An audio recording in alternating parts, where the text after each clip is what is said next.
Ya, baik ya, kembali lagi bersama saya. Kali ini kita akan belajar melanjutkan terkait dengan Flutter ya.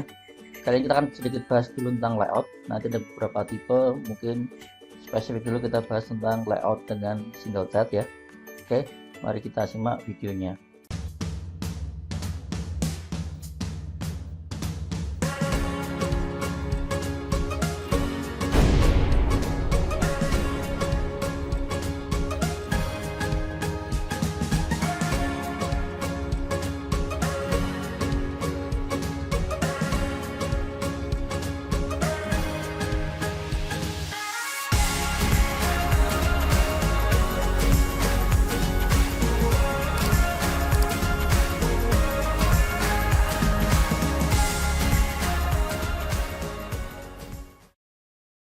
Ya, mungkin di sini ya, mungkin harus Anda pahami dulu ya. Jadi ketika membuat aplikasi mobile dan bahkan mungkin aplikasi yang lain ya, pada dasarnya layout itu penting ya. Kenapa saya bilang penting? Karena layout ini adalah nantinya akan mendasarkan kita membuat tampilan kita mau seperti apa ya. Jadi tampilan aplikasinya mau model seperti apa ya. Contoh misalnya di sini saya punya tampilan di atas ada app bar, navbar, di bawah ada tab bar misalnya.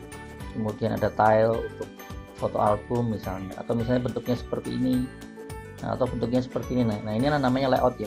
Jadi layout itu sebenarnya tata letak ya, bagaimana nanti kita membuat aplikasi kita, terutama lebih ke tampilan ya, tampilan kita itu mau diletakkan atau mau diposisikan dengan layout seperti apa ya. Nah, ini mungkin ada beberapa contoh yang lain ya. Contoh-contoh misalnya kalau di sini nanti ada foto profil, ada nama, kemudian nanti ini emailnya dan deskripsi dan seterusnya ya. Ini contoh sebuah layout ya. Kemudian ini ada contoh layout yang lain, mungkin bentuknya seperti ini. Nah, contoh-contoh ini mungkin nanti akan bisa Anda setting ya, atau Anda atur. Jadi Anda atur sedemikian rupa sesuai dengan desain UI UX yang sudah Anda buat sebelumnya. Jadi biasanya yang benar ya, Anda mendesain dulu, Anda membuat tampilannya dulu menggunakan entah aplikasi yang lain kayak Figma dan seterusnya. Nah, kemudian baru Anda implement atau Anda buat versi mobilenya menggunakan Flutter ya.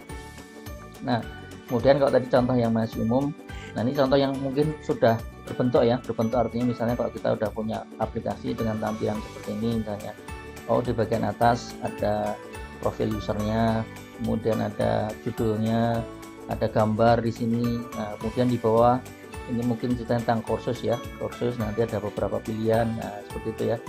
Ketika nanti ini saya klik, saya pilih, nah nanti bentuknya seperti ini di atas. Oke ya, ada tulisan Spanish, kemudian ini ada grafiknya berapa persen, ada buttonnya, kemudian di bawahnya ini ada 6 ya, 6 button lagi, misalnya 1, 2, 3, 4, 5, 6. Nah, button-button ini nanti yang bisa kita pilih, kita klik, nanti masuk kemana ya.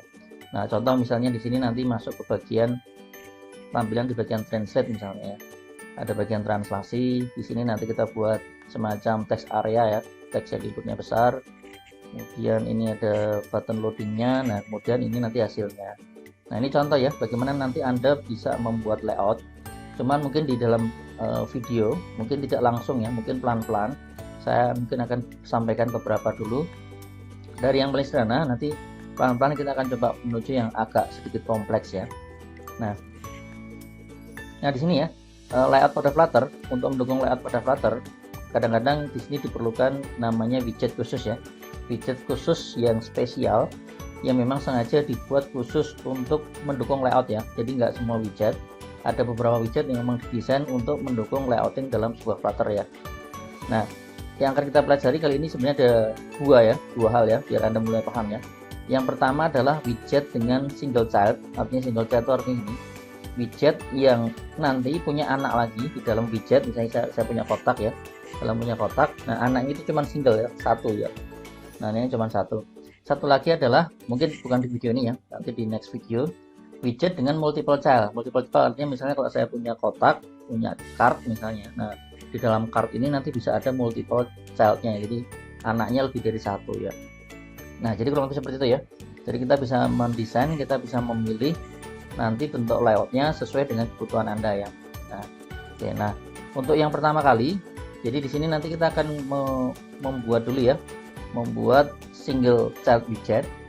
Sebenarnya contohnya yang paling sering digunakan ada dua ya. Yang paling sering digunakan adalah center dan kontainer. Nah, cuman di part ini mungkin di video ini kita hanya fokus dulu di center dulu ya, nanti kontainer di video selanjutnya ya. Oke, nah salah satu kuncinya di sini adalah kalau kita bicara kontainer ini lebih kompleks ya, generic, single child, kemudian nanti ada boxnya, kemudian bisa ada line, kemudian ada padding, ada border dan margin. Nah, kalau kita butuh nanti ya untuk tampilan butuh yang sampai misalnya ada paddingnya, kemudian ada kebutuhan membuat border, kemudian ada boxnya dan seterusnya. Nah, disarankan pakai kontainer. Tetapi kalau pengen yang lebih sederhana, ada namanya center ya. Center ini nanti lebih simpel dan kemudian juga single child. Nah, atributnya nggak ada yang lain kecuali dia hanya mengupload atau menambahkan, mengembed anaknya yang tunggal ya. Oke, nah jadi nanti ciri-ciri yang widget yang single nanti akan saya tampilkan ya dengan kodenya sekalian. Nah, cirinya itu nanti atributnya adalah karena single dia ngasih namanya child ya. Nah, di sini namanya child. Jadi dia bukan children. Kalau children itu nanti multiple ya, multiple child. Kalau multiple child itu namanya children. Kalau single itu hanya child ya. Oke, nah mari kita coba ya. Nah, di sini akan kita coba adalah kita akan coba membuat tampilan seperti ini ya. Kita di video kali ini hanya belajar pakai center dulu ya, belajar pakai center. Jadi center tadi sudah disampaikan, ini simple single child container. Nah, kemudian nanti posisi dia center ya, baik center secara vertikal maupun center secara horizontal. Jadi dia ngikutin ukuran dari layarnya ya. Nah, atributnya hanya satu, yang penting ya, meskipun nanti ada 3 atribut yang lain, atribut yang penting hanya child ya. Oke, biar nggak berlama-lama, kita coba langsung ke aplikasinya ya. Nah, oke, seperti biasa untuk membuat aplikasi kita buat, saya pakai cara cepat ya, pakai command palette, foldernya project, application, ini folder saya belajar center ya, saya kasih nama belajar center, ini saya enter, kemudian ini yes. Nah, kalau udah muncul, ini saya hapus. Saya sudah siapkan untuk base-nya ya, base-nya ini seperti biasa, saya hanya gunakan ini aja ya. Jadi hanya ada kelas, kemudian widgetnya ada, return-nya ada. Nah, kita tinggal tambahkan body di sini sebenarnya. Nah, caranya gimana? Caranya adalah seperti biasa ya, di sini body. Oke, nah sekarang di sini yang body yang mau kita masukkan adalah center ya. Jadi tinggal ketik di sini center ya. Oke, saya simpan. Oke, nah di sini udah kelihatan nih. Atribut-atributnya cuma ada 4 ya, ada child, height factor, key, sama width factor ya. Nah, sebenarnya yang nanti akan kita pakai adalah child ya. Jadi mungkin kalian kita coba langsung kita kasih child ya. Untuk kalau pengen rapi ini saya enter. Ini saya kebawain ya. Nah, seperti ini. Nah, childnya adalah seperti biasa, misalnya kita pakai teks ya. Pakai teks, teksnya misalnya belajar menggunakan center misalnya. Oke, ini kita simpan. Kemudian ini kita coba running ya. Oke, saya running menggunakan Flutter. Ini saya pilih Chrome, mungkin agak lama ya, jadi mungkin kita tunggu dulu ya. Ya, oke, ini di sini sudah muncul. Nah, di sini adalah center ya. Jadi centernya adalah tengah dari secara vertikal dan tengah secara horizontal ya. Secara horizontal tengah, secara vertikal tengah. Jadi dia ngikuti ukuran layar windownya ya. Nah, ikutin kan ya. Kalau misalnya saya kecilin, dia akan selalu di center ya. Nah, ini salah satu layout ya. Nah, nanti di dalam center ini sebenarnya tidak hanya teks ya, nanti Anda bisa letakkan lagi yang lain ya. Nah, nanti kita akan belajar bahwa di dalam child itu bisa diisi dengan kontainer, diisi dengan widget-widget yang lain, supaya nanti di bagian ini jadi rame ya. Rame maksudnya berisi ya, kalau ini kan hanya baru teks saja ya. Nanti di dalamnya akan kita main-mainkan ya. Jadi untuk child sebenarnya kurang lebih seperti ini dulu ya. Untuk center ya, kita hanya sederhana sekali menggunakan center, fiturnya kurang lebih seperti ini. Nah, nanti di next video kita akan coba menggunakan yang namanya kontainer ya. Oke, terima kasih Anda sudah menonton. Nanti kita sambung dengan menggunakan kontainer ya.